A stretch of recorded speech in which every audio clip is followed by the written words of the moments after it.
I'm Todd Spring with the Blue and Gold, and these are the picks of the week. Today we have some very special guests on the program with us. To my right, we have Jake, representing the students. To my left, we have Krasik with us. I don't know why every week we go through this experiment. It's- People's champ, most electrifying man, public education. It's up to you. Maybe I'll should. Who knows what's in his drink? I don't know. And Miriam's with us. Okay, now for our first game, TCU versus Oklahoma State. Jake. Well, you know, Spearman, I'm going with TCU in this one. I think Trevon Boykin is just too reliable for the Horned Frogs. Oklahoma State's coming off a tough game against Texas Tech where they did win, but they had to squeak it out at the end. So I'm going with TCU here over Oklahoma State. Krasik. I politely disagree with comrade Jake over there. TCU's good. They both had very similar experiences with Texas Tech. But Cowboys at home, I think they're going to get all over those Horned Frogs. Send them back to Corpus Christi. Corpus Christi. Where's TCU? Dallas? Corpus Christi. Wherever Horned Frogs. You know it's Corpus Christi. Yeah, Where's Christi. TCU? Texas. It's in Texas.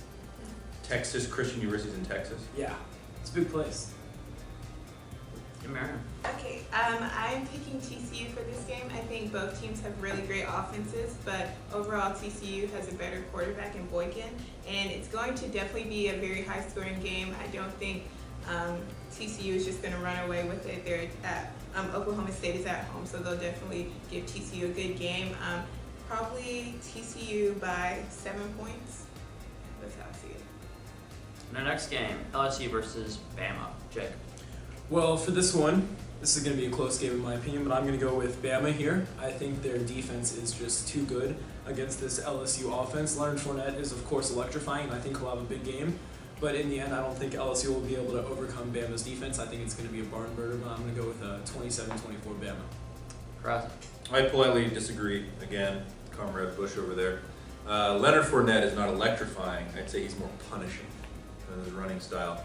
I agree, though. Bama, I think, is going to win this one. If you remember a couple weeks back, I made the bold prediction that either Georgia or Alabama would win the SEC from that game, and I think I picked the right team then, Alabama.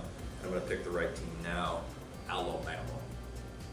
Miriam. I'm also going to go with Alabama. LSU's quarterback is not that great, but both teams have pretty decent running games. Well, actually great running game and pretty good defenses. It's going to be definitely a low-scoring game, but Bama's going to make plays here and there that will really make a difference in the end.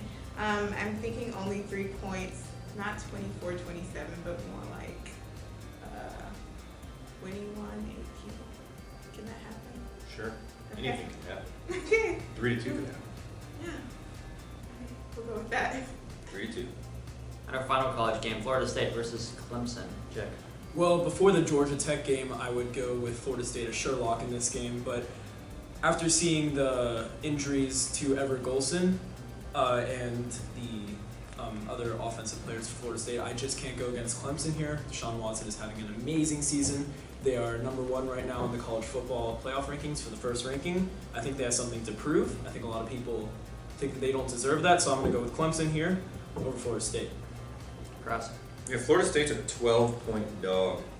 Not much respect. Last time I won against Clemson, Spearman, you probably remember, it was about a 56-point miss on that one. Wasn't your best day. No, it wasn't. That's okay. That's okay. It wasn't the best. And I think we all know that the good Ely went to Clemson, so that's probably a good sign. Governor's brother, I guess that would make him like the Archbishop or something irrelevant Possibly. like that. Yeah. Clemson, I think by a good margin. 12 points is the spread. I'd say 2 touchdowns.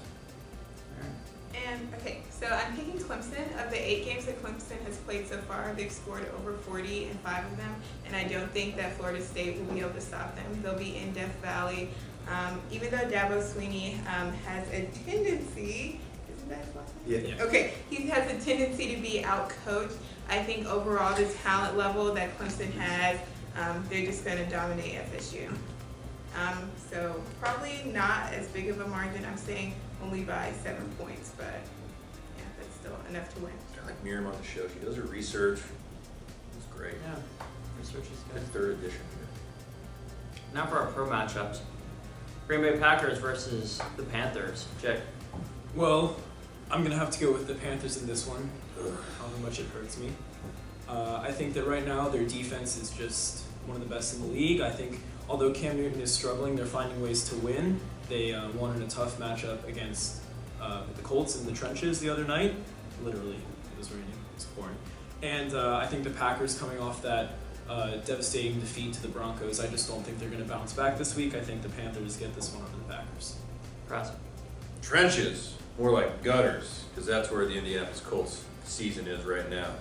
I'm so tired of Cam Newton. I'm so tired of that Superman thing. I cannot agree more. Yeah. Like, hey guy, you know what? Just play the game, roll your truck, whatever you got to do. All right, sit with the media. Oh, hey, great, sit with the media before the press conference. Look at you, you're a man of the people. Shut Do your you- pie hole. Do you yell for small children to get off your lawn as well? Nah, my own children, Not your own but children. not anyone who I don't know firsthand experience with. That's good. I think 77 yards last week from Aaron Rodgers is so atypical. I mean, it's ridiculous. He's going to come back, and I think they're going to get coached up this week, and they're going to beat the Panthers. It's going to be close because Panthers, they got a great team, but their offense is just so marginal. I agree that I think the Packers are going to win. The Panthers just came off a close game with the Colts, and that definitely is saying something. I think the Colts exposed a lot of the holes in the Panthers offense. They don't have that great of a or they have a great defense. I'm sorry, but they don't score enough, and I definitely think it's going to be a close game because Green Bay they're pretty good, but defense is not that great or not as great as it's previously been.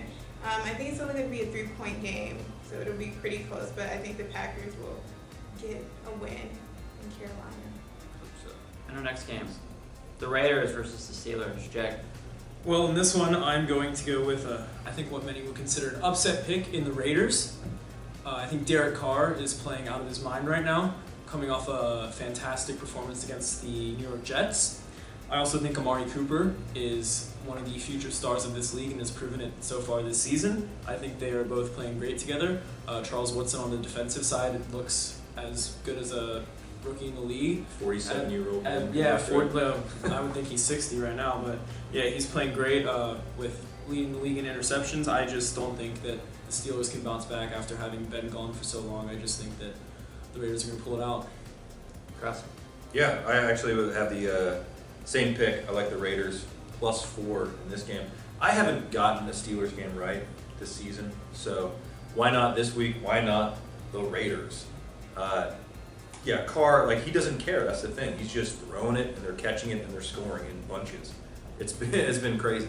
So I'd love the Raiders to go in there into Pittsburgh, right, and roll them up. No Le'Veon Bell, also, and D'Angelo Williams is no Le'Veon Bell. So we'll see what happens. And Roethlisberger is still banged up. All right. I definitely agree with everyone that the Raiders can pull an upset this week. I definitely think that this will be the upset game of the week.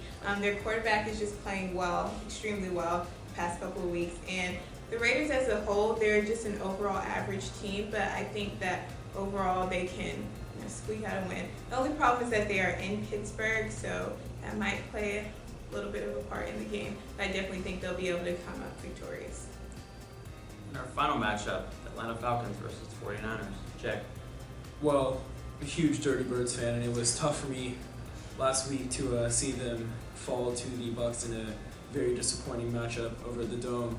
But this week I'm looking for the Falcons to bounce back, and I think that they will go into San Francisco and come out with a win. I think that San Francisco is really in a hole right now. They benched Colin Kaepernick. He's not playing well. Their pieces aren't really fitting together. They just got rid of Vernon Davis, who I think is going to go over to Denver and have a big day. So I just don't really see the 49ers being able to do anything here. I think that Blaine Gabbert at quarterback, he's proven that he's not the most reliable. I think the Falcons' defense, although banged up, will prove that they do have some grit and grind. And I think Matt Ryan will bounce back too, so I like the Falcons in this one. Crosser. I don't like the Falcons. I like the Falcons in this one. I like the Falcon. They have season tickets. I enjoy going to the games. How could you like the Niners though? It's such a tough game because the Falcons are a hot mess. Like they can't do anything right. They can't beat Jameis Winston, crab legs himself. They can't beat the Tampa Bay Buccaneers, who are not that great. At home, mind you, and they're going to Santa Clara where it's like 95 degrees every day for some reason. Outside in the elements. I remember it's El Nino now, so now it's just nonstop rain, which doesn't help either, does it? Well, I would have to disagree with you there in that the Falcons can't beat Jameis Winston and the Bucs. I think the Falcons beat themselves last week with the turnovers. What happened? Did they win or did they lose? They lost, and you're Okay, right, but they did so lose to the Bucs. 100% of the time they play hey, Jameis there's still a Winston, they matchup lost. left. I don't think that they can't beat them. I think it's that they lost to them, but that was due in large part to the fact that they were shooting themselves in the foot. Okay, but Jameis Winston still made the plays, made all the passes. If you shoot yourself in How many the foot turnovers every did they have? week, How many They turnovers did the Falcons? They had 4 turnovers. How many turnovers did the Bucs have? 2 seconds. Okay. So, Well, we'll see. There's another anyway, game left. but I mean, why on earth would you pick the Niners? Blaine Gabbert, I think isn't Roger Craig running the ball for him now? Brought him out of They are a mess. They out need of the Joe tune. Montana back. They need to call Steve Young, Joe They need Montana. to call something back. somebody. Jerry Rice. But I'll tell you what, they're going to call up the papers and they're going to start running the victory newspapers the next day because the 49ers, they're going to squeak it out because the Falcons, maybe they shoot themselves in the wings, right? In the talons. In the talons. They're, In the you know what? claws. If the Falcons don't win this game, they're going 6-10. They're going to lose the rest of the games out because they're just lost to the worst team ever assembled In history. in Who just last- traded away arguably in the their last best month player. in Who just college. traded away arguably their Bold best player. predictions. But Man, and Marion. So I am actually going to go against Mr. Krasick Oh, once. there goes your I- day. I really do. I am not a Falcons fan at all, as many of you may know. oh yes, you know. I am going to pick the Falcons just because of the fact that the 49ers are just awful. Dismal. They're god awful. Dismal. And the only problem is that the Falcons, they have a problem with blowing teams out. I don't know why. They get leads and then they give them up at the last minute. They're a team that wins on luck. They have just been, I don't know, getting lucky. And I don't know, the luck may run out this week. I don't know. But I'm going to go with the Falcons by 6 or 7 points. Not a good margin, though. The Because spread. Falcons to go. And now for my picks of the week. TCU versus Oklahoma State. Even though I think they'll be on the outside looking in, the big playoff picture, and we'll go with TCU there. LSU versus Bama. Bama's great at stopping the run, and LSU, that's what they do. So we're going to stick with Bama there. Florida State versus Clemson. Clemson's just a hot team right now. And Florida State, they squeaked out so many games last year, and this year that same magic's just not there for them. So I'm going to stick with Clemson there. For my pro action, I'll go with the Panthers. Aaron Rodgers can only do so much. I know. What can you do? I like winners. So the Panthers, they got a great defense. They just seem very balanced, and I think they can take care of the Packers here. The Steelers, even though they have no Le'Veon Bell, Antonio Brown is going to be very difficult to stop against the Raiders. And for the final matchup, the Falcons versus the 49ers, I'm going to have to go with the Falcons here. Blaine Gabbert, he is just dreadful. So, yeah, definitely stick with the Falcons here. And hopefully Ryan won't throw it away or throw it away in the red zone. Too many times. Too many times. Too many times. So, Hey, you think Blaine Gabbert has better mechanics than Kaepernick? I don't know. Pretty I sure don't you know, have but better mechanics than Kaepernick. possibly. I'm thinking- if I was like a foot taller, I'd go with Colin Kaepernick. had cooler tattoos. I would. So he's a physical specimen compared to Blaine Gabbert. Blaine Gabbert is a little shrimp. Okay. That's Look the at Doug reason. Flutie. Doug Flutie's a champion. He's also He's also magic and a miracle. So if you like scores, updates, or El Nino, you should check us out on Chamblee BG. So any final shout-outs or closing thoughts, Jake? Closing thoughts. Yeah, I'm expecting a bounce back performance from the Falcons. And my Ohio Bobcats lost last night in a tough one to Bowling Green, so that's sad right there. I'm thinking and I just want to give a shout out to my Vols. Go Vols! I think they're gonna pull out a nice one against South How Carolina. many teams do you have?